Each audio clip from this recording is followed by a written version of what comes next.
Hi everyone, and welcome back to Betty and James Off the Shelves.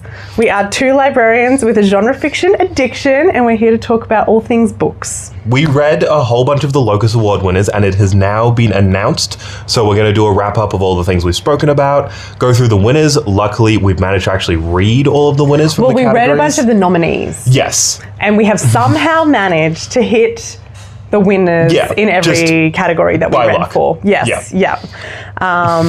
Full disclosure, we were supposed to read 10 books each for the last 6 weeks, I think we've been doing this challenge for. I did not manage to do that. James did. I will say it was 9.5. 9.5. I DNF'd one. I also DNF'd one. Because it sucked. Yeah, okay. I DNF'd one, but I still only read, I think, 4 or 5. Yeah. And I've half read 2 others. So I did not get to my 10, but even with my terrible efforts the last 6 weeks, we have somehow managed to hit all the winners, which is what we wanted to do. Yes, so, that's the important thing. Yes. We've hit the winners for sci-fi, fantasy, horror, and the novella. Yes, yeah. Considering we only read 3 of the novellas, that's pretty lucky. Yes, but I had already read... I was saying to James before, very lucky that I had actually already read a lot of the books across all of the categories. So the fact that I didn't hit all 10 of my books... It's fine. It's okay. Yeah. It's okay. It was good that I read a lot of them because I had not. Yes, yeah. I had not read You were any introduced of to a lot of the books as part of this challenge, which is going to lead on to, I think, our next challenge, which will be the Hugo Awards. But that's not until August, so we have a lot longer to read the rest of those books. And they also overlap pretty heavily. They do, yes. A lot of the books that were on the Locus Award finalists are on the Hugo Award nominee list. Yeah, exactly. So I think we're off to a great start. We don't have that many books to read all of the Hugo nominees. Not that many. Yeah. So like James said, we read the nominees for horror, sci-fi, fantasy, and the novella. So what order shall we do it in? Did you want to start with sci-fi? Yeah, let's start with sci-fi, then we'll go through all the winners. Yes. And then we can have a look at the other ones we've read as well. Fabulous idea. Okay, so the winner, the Locus Award for Best Science Fiction Novel 2026 was Death of the Author by Nnedi Okorafor. Which I have read. And I have read about 200 pages of. Okay, really? I didn't know that. Yeah, cool. So I have started Death of the Author. Yeah. You messaged me when you finished this and said that you really liked it. This book was really, really good. Just in terms of ratings, I gave it a 4.5 out of 5. I thought this book was great. I am shocked this book won. Really? It's not sci-fi. Yeah, this is not a sci-fi book. Okay. This is if I had just picked this up and read it, I would have been like, that was great. It was literary fiction, I reckon. Okay, yeah. Because or contemporary lit, probably. So where I got up to, the main character had just started writing what I'm assuming is her novel? Yes. Okay, so that's... She writes a novel, the main character writes a novel in the book. The novel is a sci-fi novel. You get snippets of it, but I don't think that makes it a sci-fi book. And it's set in the very near future, so there are some near future technologies, there are some self-driving cars, and in her part of the novel, or in the novel that she's writing? Okay, in the real world, there are some self-driving cars in the real world, and there are some mobility aids that are an exoskeleton almost for your legs, which again, that's very near future. That's not. I don't really think sci-fi. I thought the book was excellent, but just. You've got a bone to pick with the category. I'm just surprised. Because if it's a science fiction award where you're trying to champion some genre stuff, I'm surprised that they gave it to one that was very much, in my opinion, not genre. Light on the science fiction. Because when I started reading it, I was like, okay, this is going to be an exploration of this main character's life. Yes. And then she has her breakdown when she gets fired from her university professor job, and she's like, I'm going to write whatever I want. And so she starts writing this sci-fi novel. Yes. And it's a novel called Rusted Robots. It's about AI and sort of a war between a couple factions of AI. And you do have sections of that book throughout, but yeah, Is it a whole, if you were just to read the parts of the it's the not chapters, a full narration. Okay, so it's not a full novel. No, it's not full novel length. You get chapters here and there, but and you can tell what's been happening in the story. Okay. But it's not like a full narrative in that way, in my opinion. I understand where you're coming from about it not being sci-fi. That is a skill, though, to be able to like cut in between two books and incredibly written. Yeah. It's really, really which is probably why it has won. Yeah. Okay. Yeah. So would you recommend that I continue reading it? If you've enjoyed the start, it's good. There are some interesting aspects of it that I think some people will balk at because it's got a very, very passive protagonist. A lot of what happens in genre fiction is you would expect a very active protagonist where the things that happen in the story are directly related to their actions. This has a much more, like, again, why I think it's more literary. Yeah. Much more passive. A lot of the things that happen are happening around the main character rather than based on the actions of the main character, and she very much is reacting to what's happening around her. That is a very literary fiction. It's very lit fic. Okay. I wonder if the author has spoken about it being like maybe a crossover or... I don't know, because I'm pretty sure she is a straight sci-fi writer normally. Okay. Like, she is normally a sci-fi writer, and I think because she's a sci-fi writer with science fiction elements in this book, it got nominated. Right, okay, I understand. But if you were like an author of literary fiction and you wrote this, I don't think it would get nominated. Yeah, okay, yeah. I will point out there will be mild spoilers throughout all of what we're talking about. We're not going to spoil like major things, like if there's a twist or something. We won't talk about that, but we will talk about the book. Yeah, the contents of the books are going to be discussed. Yes, but we're going to try and be as spoiler free as possible, but because we're talking about the novels. Yeah, we're probably going to talk about some plot points. Yeah. So I would recommend this if you want to see an exploration of this character. I wouldn't recommend it as a sci-fi book, though. Okay, yeah. But still, I gave it 4.5. I thought it was excellent. Maybe it's a good book for people who are maybe coming from literary fiction and are keen to explore. Yeah, maybe. Or people going the other direction, where they're coming from genre fiction and they want to read something more literary. Okay, very good. Okay, so that was the winner of sci-fi. So Death of the Author by Nnedi Okorafor. The winner of fantasy, The Everlasting by Alex E. Harrow. Oh my God, you did not read this. I didn't read this. Oh my God. Everyone. I read this book. I think I texted you immediately. Yeah. This is so far my book of the year. Really? Like, yes. Okay. Yes. I read this book. I was so excited about this book. It was billed as like mythology, lady night. And I was like, you're like, this is in my alley. Get that to me. So I was so excited when it ended up on my list of books to read. Yeah. Holy mackerel. I absolutely adored this book. I have read a couple of the other books that are in the fantasy novel list. This clears. Yeah, absolutely. I have a weird like rating system because I feel like I became very strict because I used to rate just like everything. I was giving them like 4 stars. Yeah. Unless it was like my favorite book ever, in which case I gave it a 5-star. And so I've sort of swung in the other direction. But I now find it very difficult to rate things 5 stars because what I think of as a 5-star book is a book that I can't stop thinking about, can't put down, am thinking about weeks after I've finished it, months after I'm finishing it. I'm recommending it to everybody, but that is not necessarily what a 5-star book is. I feel like a book can be 5 stars and not be like, I don't need to be singing from the rooftops. It doesn't have to be your favorite book of all time for it to be 5 stars. Yes. And so I've introduced the 6 stars. So 6 stars are books that I'm like, this is going on my favorite books of all time list. I'm talking about it all the time. I'm thinking about it all the time.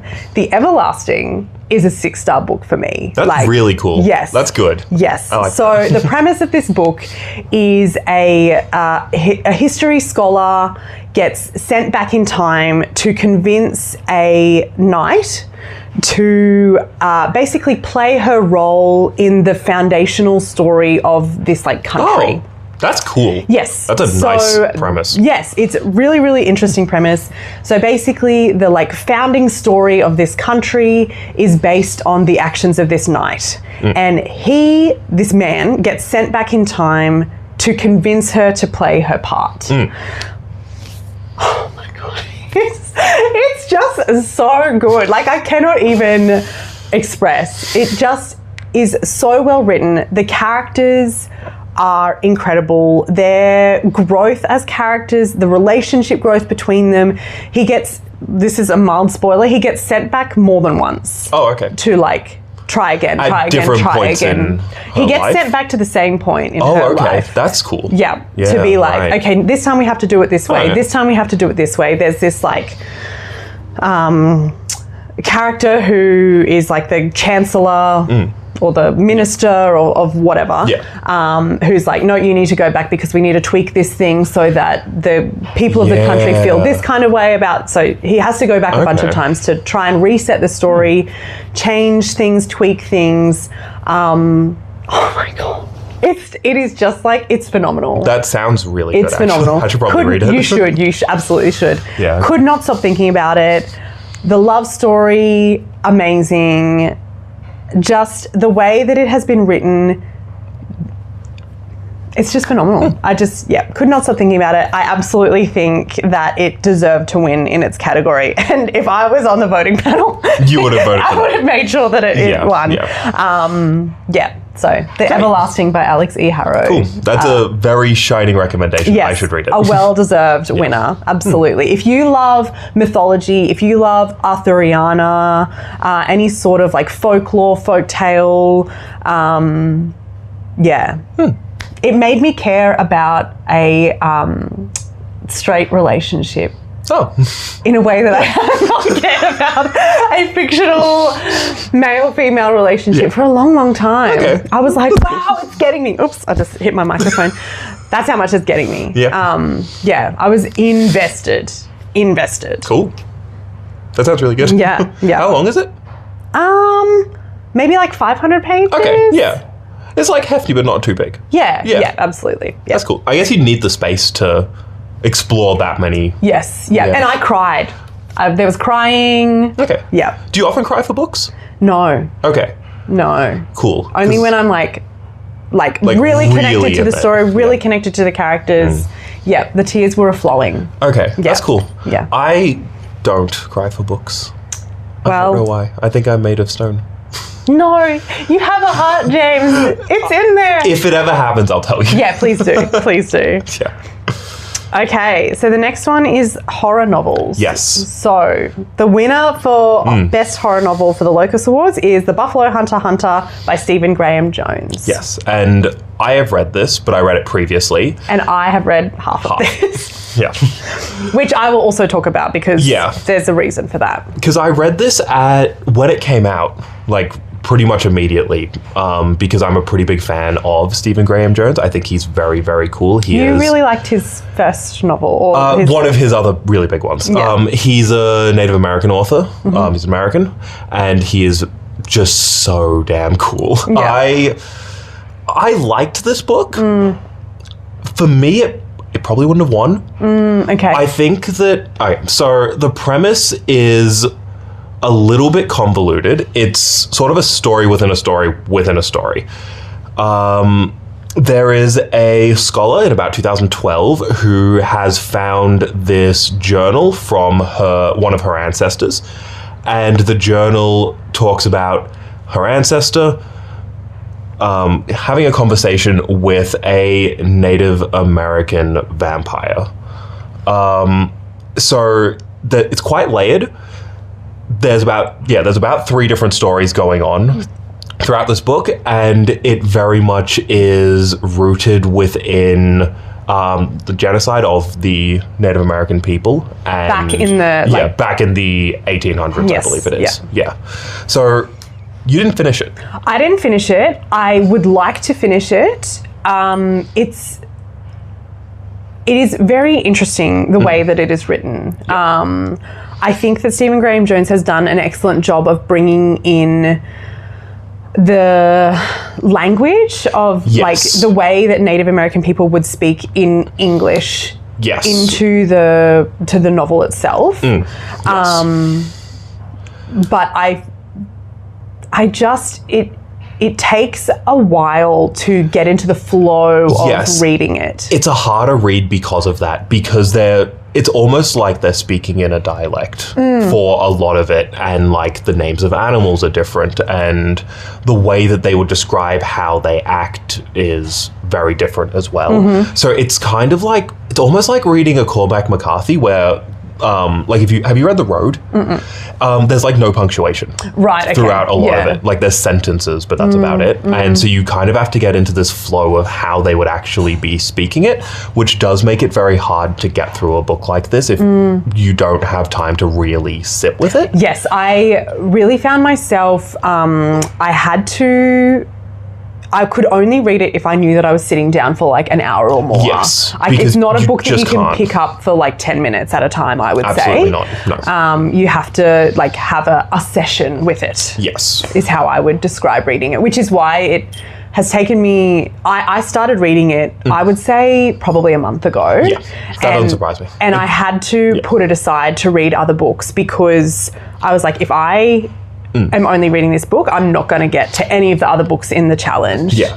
I also did the same thing back when I read it. I read a good chunk of it, and then I read another novel in between, then I went back to it because I didn't have the brain space to deal with that much of what was going on there. I think the concepts in it are really interesting because, it's a Native American man who becomes a vampire and is living in this world where, like, their culture is effectively being destroyed. And it's... My thing with this book is it's good. I think he's missing the mark occasionally. Okay, in terms of what? In terms of how he describes what's happening in the world. Okay. I found that occasionally listening to the main character, the Native American character, is called Good Stab. I find that sometimes when you're listening to what Good Stab says, he's tracking over ground that he's spoken about already. So I started to find that a bit repetitive, particularly when you really have to like focus to get through this book. Sometimes he was talking about things that I didn't necessarily think was super important anymore because he was retreading the same ground over and over again. I still thought it was very good. I've seen a few reviews of this book that say that it's his masterpiece. I don't think it is. Okay. Personally, I think that The Only Good Indians is better. I think that this is doing a lot. Like, this is a very, very ambitious book, and it's talking about so many things at once that I really respect what he tried to do with it. I just don't necessarily think that he always was hitting his mark of making it effective. Yeah. It's the kind of book that I wouldn't really recommend to anyone unless I really knew their reading taste very, very well, and I knew that they could do this specific book because it's so dense. It is dense. I wonder if there's something in that about the way that Good Stab sort of tells his story and is like telling his story that is not a commentary, but, you know, touching on the like storytelling history. It is coming from a different storytelling ethos. Yeah. So that might be part of why it kind of takes a little bit longer.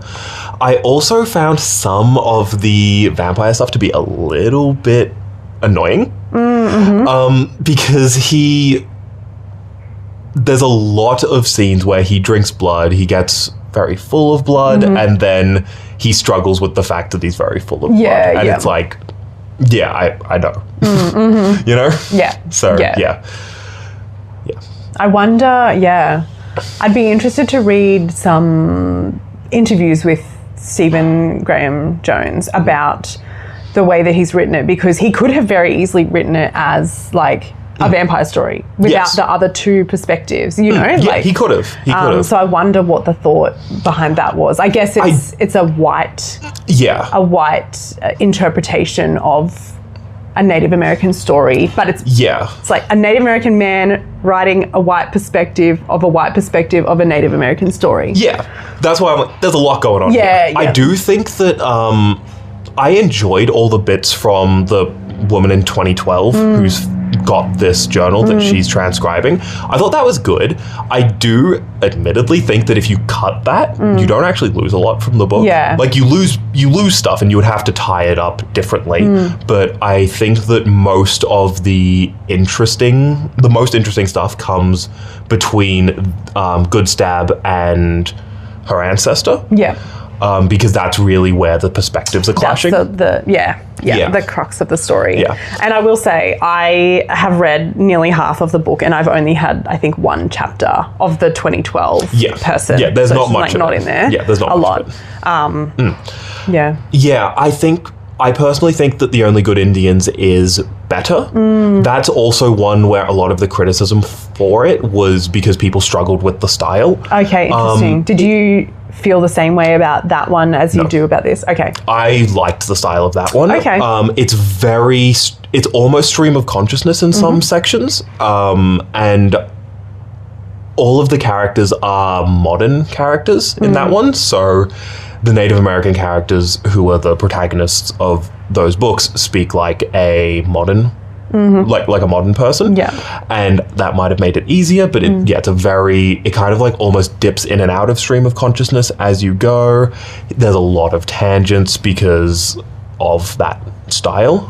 But I do think that it achieves what it's trying to do a little bit better. I did give this book a 4 when I finished it because I still enjoyed it overall. I just felt like there were a couple knocks on it. Yeah. But I do respect like how much it's trying to do. Yeah, absolutely. I wouldn't have picked it as the winner though. I would have picked one of the other books that I read as a winner. Yep. Do we want to go into that now? Shall we do the novella first? We'll do the novella and first, then, we're talking novella. Yes. Okay, so you have read I read The Winner. The Winner. And that's it. You read The Winner only. I didn't read anything else. All right, so The Winner was The River Has Roots by Amal El-Mohtar. Yes. Which... Talk to us. It was okay. Okay. I didn't love it. Amal El-Mohtar is the co-author of This Is How You Lose a Time War. I read that back when it was really popular, and it didn't do it for me either. Can't relate. It did it for me. Yeah. I felt this book, there was a disconnect between me and the characters where I think that the idea of the book is more interesting than the actual book to me. Because it is about two sisters, and this isn't really a spoiler because it's like the first thing that comes up when you look up the book, but it's about two sisters. And have you ever heard of I think it's called a murder ballad, where it's a song about someone explaining how they were murdered? Oh, yes. It's a book about that. Okay. Where one of the sisters sings a murder ballad. And like, it was interesting. I didn't actually find how they got to that end point where they sing the murder ballad that convincing. Okay. I think because the marketing of it was such that I knew, even though I hadn't looked it up really at all, I just kind of looked it up to see what it was. I kind of knew that it was a murder ballad going into it, and then everything that happens throughout, I'm just like, yeah, okay, I can see what's happening here. Okay. It really felt like a foregone conclusion the whole way through. Yeah. It was there was good. Nothing that was sort of like pulling you along. No. Like, what happens? No, not really. Okay. The language was interesting. They talk a lot about grammar in it. Okay. There's like they like sing songs with grammar that has like a magical property to it, which, again, interesting in concept. I don't know if it landed for me. In the execution. I feel like the execution didn't really do it. Right, okay. It was okay. I didn't have any... I wasn't like, oh, well, that was a waste of time, you know? It was a kind of book where even if it wasn't in the challenge, I probably still would have just finished because it's so short anyway. How long is it? Oh, it's like 100 pages, okay. if that. Yeah. I think I gave it a 2.5. Okay. Yeah, so it's okay. Okay. So... we are going to cut the video there So we filmed our Locus Awards video, and it ended up being 90-something minutes. Yeah. So this is our outro that we're putting in somewhere in the video. Maybe what we'll do, we'll talk about the, maybe our first video, we've talked about the winners. And then our second video, we talk about all the other books. The rest. But it's a mystery even to us where we're putting this outro in. You'll know before I do. Yeah, it'll be up on YouTube and James will be like, all right, that's where she decided to put it. Thank you so much for watching. Please feel free to follow us on YouTube, Instagram, and TikTok. Betty and James Off the Shelves on all platforms. And catch part 2 of our Locus Award video up on YouTube as soon as possible. Yes, soon. After the one that you're watching now. Yes. All right, bye.